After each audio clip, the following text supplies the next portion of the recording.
135 নম্বর বুথে ভোট দিলেন বিজেপি প্রার্থী চিত্রজিৎ রায়। জয়ের ব্যাপারে 100% আত্মবিশ্বাসী। ইসলামপুর বিধানসভা কেন্দ্রে 135 নম্বর বুথে নিজের ভোটাধিকার প্রয়োগ করলেন বিজেপি প্রার্থী চিত্রজিৎ রায়। ভোট দিয়ে বেরিয়ে তিনি জয়ের ব্যাপারে শতভাগ আত্মবিশ্বাসের কথা জানান।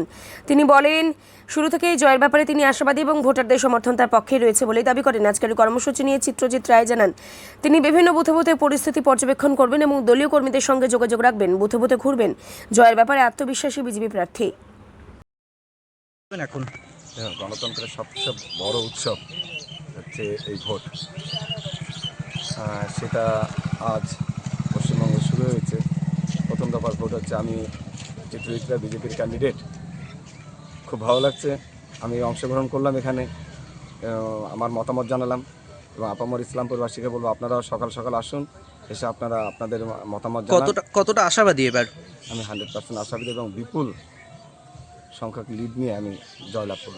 এখানে কোনো সমস্যা বা এখন আগেকার কি কর্মসূচি আপনার? কোথায় কোথায় যাবেন? আমি প্রতিটা বুথেই যাব, যেতেই হবে আমাকে। এবং এবার যে সেন্ট্রাল বাহিনী যেভাবে ভিতরে দেখলাম সুরক্ষার ব্যবস্থা করেছে, তাতে খুবই ভালো লাগছে।